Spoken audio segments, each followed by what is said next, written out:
The Caro-Kann Defence is one of the most solid and effective counterattacking options against pawn to e4. It offers black a strong and flexible structure while aiming for long-term stability and counterplay. After pawn to e4 and pawn to c6, we enter the Caro-Kann Defence.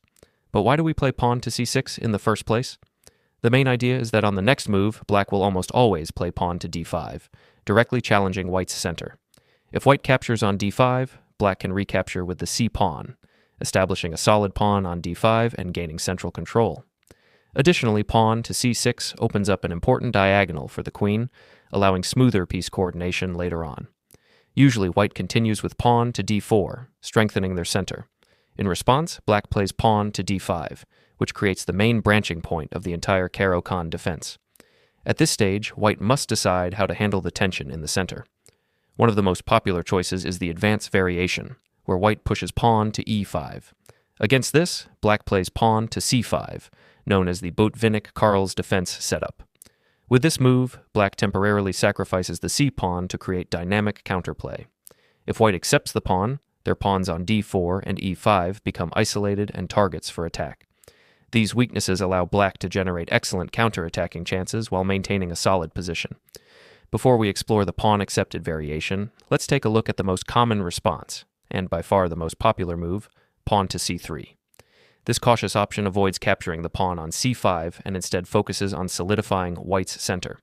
However, this seemingly safe move actually gives black a great opportunity to take control of the game.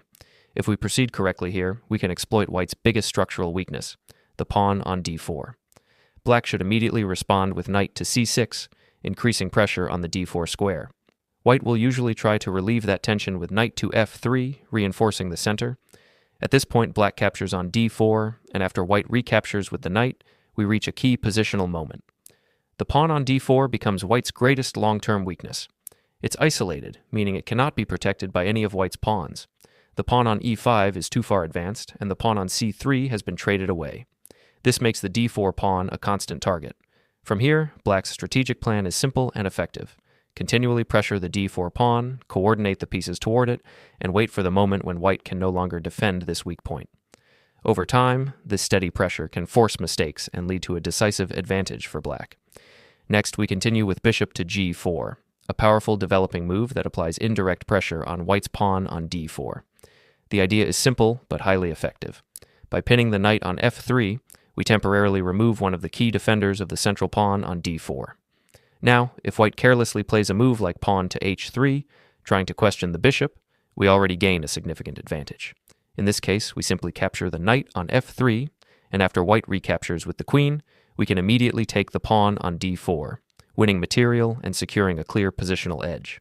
If instead white captures back with the g-pawn, they do maintain protection over the d4 pawn, but this comes at a huge positional cost. Their king-side structure is completely compromised. The doubled pawns and exposed king will give black a long-lasting advantage, especially heading into the middle or endgame. For that reason, most experienced players will choose bishop to e2, breaking the pin and neutralizing immediate threats. In response, we calmly play pawn to e6, which serves two important purposes.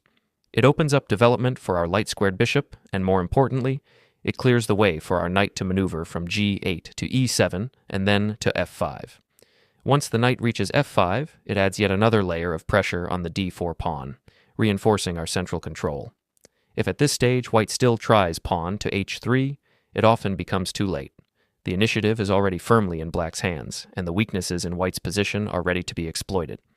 Once again, pawn to h3 proves to be a dangerous and weakening move for white in this structure. If they play it, we will calmly exchange on f3 as before, but this time we follow up with a more tactical plan. Queen to b6. This move highlights one of the key advantages of having advanced our c-pawn early in the opening. It opens the long diagonal for the queen. Now, the pawn on d4 is directly attacked and cannot be defended properly. If white tries to protect it with the bishop, then the pawn on b2 becomes exposed and we can simply capture it, gaining material. Alternatively, if white attempts to defend by playing knight to d2, they can reach a playable position, but after bishop to b4, black keeps the initiative. We have a sizable advantage, perhaps not overwhelming, but clear enough, as we are up a pawn and white lacks meaningful compensation. This demonstrates how quickly a seemingly small move like pawn to h3 can become a serious positional mistake, turning white's setup into a tactical disaster. Because of that, most players prefer the safer option, castling kingside. Against this, we proceed with our alternative plan. Knight from g8 to e7, and then knight to f5, increasing pressure once again on the d4 pawn. Here, white will usually play bishop to e3, trying to reinforce their central pawn structure. However, we must be cautious. Many players are tempted to exchange immediately on e3, thinking that the resulting doubled pawns are a weakness. But in this case, capturing is actually a strategic mistake. After knight takes e3 and f takes e3, white's pawn on d4 becomes well protected, eliminating their previous weakness. By trading, we would only help white strengthen their position. Therefore, it's best to keep our knight on f5, maintaining constant pressure on d4, preserving the tension, and keeping the advantage firmly in our hands. We continue calmly with bishop to e7, finishing development and preparing to castle. After pawn to h3, we castle kingside, and following a move like rook to c1, we strike with the key break pawn to f6. This challenges white's center, and after trades, our pieces become very active. Moves like queen to b6 put pressure on both b2 and d4, giving black excellent play. In all lines with a timid pawn to c3, black gets an enjoyable, dynamic position and can often win quickly by targeting white's weak d4 pawn. Now, if white accepts the gambit with pawn takes c5, their e5 and c5 pawns become split and weak. We respond with pawn to e6, creating a French-like setup and attacking c5 immediately. White can defend with either pawn to a3 or bishop to e3, the latter being their best try to hold the pawn. We continue with knight to d7, attacking both c5 and e5 at once. White can pin with bishop to b5, but even then, black has strong activity and full compensation for the pawn. At this point, we can't recapture the pawn immediately, so we continue with knight to e7. Although it may look a bit awkward having both knights temporarily blocking our bishops, it's completely fine. White has no real way to exploit this setup. White will most likely play pawn to c3, reinforcing the center, and now we can develop naturally with knight to c6, reaching a roughly equal position where we'll soon recover the pawn. However, instead of playing routinely, we can choose a more ambitious and interesting path with pawn to a6. This move poses a direct question to white: how will they respond?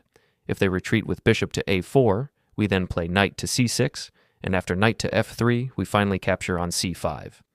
The result is an even position where we've regained the pawn, achieved strong development, and kept plenty of dynamic potential. If instead white trades with bishop takes d7, we recapture with our bishop, keeping the pressure active. After knight to f3, we develop with knight to f5, attacking the bishop, which typically retreats to d4. Here, instead of trying to win back material immediately, we go for positional compensation. We exchange on d4 and follow up with pawn to b6. Now white has no better option than to capture on b6, but after that, black's position becomes full of life. Open lines, active pieces, and long-term pressure. Excellent compensation for the temporary pawn deficit. We recapture with the queen, and now white must play very carefully. Our queen on b6 immediately targets the b2 pawn, creating strong pressure. If white tries a weakening move like pawn to b3, we gain a big advantage with bishop to b5, a classic French defense idea. From here, the bishop can retreat to d7 and return to b5, effectively preventing white from castling kingside, which severely limits their coordination. In fact, the engine even suggests the awkward move king to d2, since normal castling becomes impossible, a clear sign that black is in control. White's best practical defense is queen to b3, blocking our pressure. In that case, we simply continue with rook to b8, building a powerful battery along the b-file and threatening to win back the b2 pawn. Whether we regain the pawn or not, our position remains excellent with active pieces and strong compensation, giving black fantastic chances in the bishop to e3 line. Thanks for watching.